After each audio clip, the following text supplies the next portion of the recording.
Olá! Hoje nós vamos falar sobre aposentadoria especial para uma categoria que, para mim, falo com muito apreço, com muito carinho. O profissional autônomo, que exerce a sua atividade com exposição a agentes que lhe prejudicam a sua saúde. Por exemplo, um profissional exposto ao perigo, exposto a produtos que lhe prejudicam a saúde física e também exposto, por exemplo, a inflamáveis. Qual que é o detalhe? É um profissional autônomo, um caminhoneiro de cargas inflamáveis que não tem o seu registro, ele comprou o seu caminhão, ele está exercendo a sua atividade e é uma atividade especial. Você conhece alguém assim? Eu disse no vídeo passado sobre a situação do meu sogro. Um forte abraço. Sogrão, segundo pai, né? Segundo pai. Em inglês, stepfather. Olha só, stepfather. Aqui no Brasil, sogrão, né? E com muito carinho nós tratamos do processo previdenciário dele, porque o INSS não reconheceu a concessão da aposentadoria especial e tivemos sucesso em aposentá-lo, convertendo o período que ele estava como autônomo, realizando as suas contribuições. E aqui eu quero fazer um parênteses bem breve, vou me esforçar para isso. É sempre importante você buscar um advogado da sua confiança para consultar previamente. Não vá no repressivo, vá no momento em que você está se organizando e planejando. Faz toda a diferença. Eu vou compartilhar algo de especial comigo, com a minha vida que nós vivemos. Meu pai faleceu, estava no início da faculdade, no primeiro ano. Portanto, conhecia muito pouco sobre direito. Naquela época, em 1999, 2000, sou egresso em 99, 2000, meu pai... 2001 meu pai veio a óbito, então estava indo para o terceiro ano e nós não tínhamos nem sequer na grade curricular direito previdenciário. E ele faleceu numa situação que estava alguns meses sem contribuir e a minha mãe então buscou diretamente o INSS. O que aconteceu foi que o servidor, naquela oportunidade, recomendou que ela realizasse contribuições desse período que estava em aberto e nós não tínhamos condições de contribuir no valor no qual ele sempre trabalhou, sempre contribuiu, que era um valor de 3, 4 salários mínimos. Meu pai foi gerente de banco, meu pai teve uma empresa, tinha contribuições sempre elevadas. Porém, no seu falecimento, foi uma surpresa, não quero aqui detalhar a condição, mas foi uma surpresa, não estávamos preparados. E aí a minha mãe não tinha condições, não tinha dinheiro para realizar essas contribuições. O que fez então? Realizou as contribuições pelo salário mínimo. Quando ela fez as contribuições pelo salário mínimo, à época, o cálculo do benefício era separar dos 48 meses os 36 maiores. Então meu pai, que a vida toda contribuiu com altos salários, quando faleceu, deixou uma lacuna, minha mãe veio, contribuiu pelo mínimo, qual foi o salário que ela ficou de pensão? Após uma vida toda, meu pai contribuindo com altos salários? Um salário mínimo e meio. E depois, poucos anos, 2, 3 anos, já estava com um salário mínimo apenas. O que foi isso? A falta de uma boa orientação jurídica.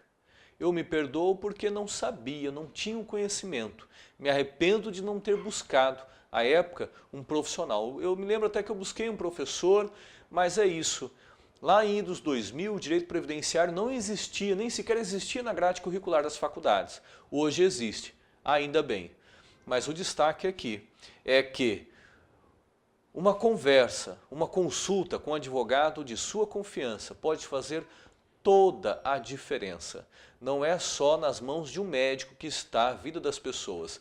Do advogado também tem tão igual importância. Então vale a pena esse registro. Aproveitar e mandar um abraço para minha mãe, Edi, beijo, né? Meu sogrão já mandei um abraço e eu quero detalhar essa situação da aposentadoria especial do profissional autônomo. O que acontece com o autônomo? É que o órgão previdenciário faz a leitura que, como autônomo, ele também acaba administrando o seu negócio, ele cuida da parte financeira, comercial, ou seja, não há a exposição de forma permanente. Em algum momento do dia ele tem que parar para fazer um atendimento, exercer uma parte administrativa. Presume-se então que a sua exposição ela é intermitente, ela é ocasional, ela é temporária. Portanto, há o desenquadramento da aposentadoria ou do tempo especial. Acontece que essa presunção não pode ser absoluta. Volto a citar o caso pessoal onde o profissional mecânico, imagina, é uma oficina pequena, né? E tem lá, fica exposto a graxa, combustíveis, inflamável, tem o perigo, tem o risco ergonômico. E os momentos que se passam de gestão, digamos assim, de feeling, de conversa com o cliente, é nesse ambiente. É ilusório imaginar que ele sai desse ambiente insalubre, vai para uma sala num lugar superior, num espaço reservado. A realidade desse tipo de profissional, do profissional autônomo, não só desse tipo, né? O brasileiro precisa se desdobrar. É que isso acontece num ambiente de trabalho insalubre. Agora a questão é, como comprovar isso? E é isso que eu quero compartilhar com você. Meu amigo, é importante você, primeiro, como eu disse, estar assessorado de um advogado da sua confiança. Um segundo momento, uma segunda dica importante para você, meu amigo segurado, colega de trabalho, advogado, você deve buscar um profissional para produzir esse laudo especial, que comprova a exposição, que comprova quais são os agentes nocivos que o seu cliente, que você, meu amigo, está exposto no seu ambiente de trabalho, que o torna especial. Depois disso, você deve, municiado de todos esses documentos, com todos esses documentos, comparecer ao INSS. Se você não tiver esses documentos, se for uma situação de ainda precisar produzi-los, a minha terceira dica é que você imediatamente protocole no INSS o seu pedido e solicite um prazo para o cumprimento de exigência. O INSS é obrigado a lhe dar esse prazo. Marcel, qual é a diferença? Eu vou estar ainda com prazo? Vai, mas a data do início do pagamento irá retroagir até o seu protocolo. Você ganha então um mês de pagamento, meu amigo. Bom, vamos lá.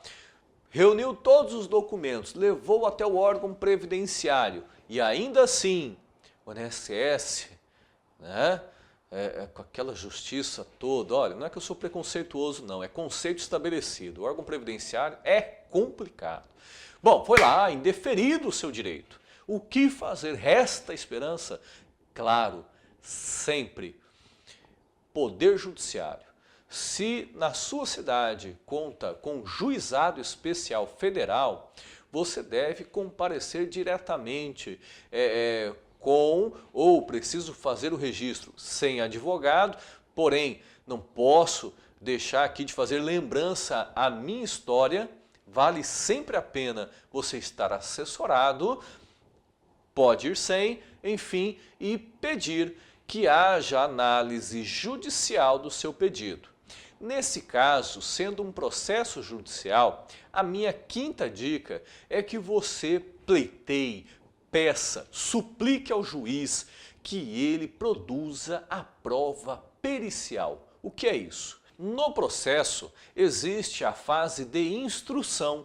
Nesse momento, você deve suplicar, insistir, justificar que você quer uma produção de prova por uma pessoa, um perito nomeado pelo juízo, portanto imparcial, onde haja também a participação da parte adversa, do procurador do INSS. Isso traz o acompanhamento, traz justiça, traz transparência e segurança para que você tenha uma real análise da sua condição de trabalho. É um direito seu, é um direito de defesa e você deve exercê-lo. Eu faço essa ressalva porque, infelizmente, tem magistrado que entende que se trata apenas de prova documental. Aposentadoria especial precisa de laudo, portanto, precisa do laudo, precisa do documento. Ouso discordar dos que pensam assim, porque nós estamos tratando de um direito social, de um trabalhador hipossuficiente, que litiga contra a União, que mesmo quando empregado depende do seu empregador de lhe entregar o laudo. E o princípio constitucional estabelecido no Código de Processo Civil é a busca da verdade real e da justiça. Portanto, se houver a negativa da prova pericial, deve haver o recurso à instância superior para se anular a sentença e que seja determinada a oportunidade de verificação do ambiente de trabalho, da profissão realizada para enquadramento, se especial ou não, de qual período se deve ou não. Quero falar com você ainda sobre a aposentadoria especial para o servidor público, porque até agora falamos, volto a dizer, do regime geral da Previdência Social. Você precisa se lembrar, um povo que não reclama o seu direito não é digno de tê-lo, e você é digno, reclame, pois. Um forte abraço.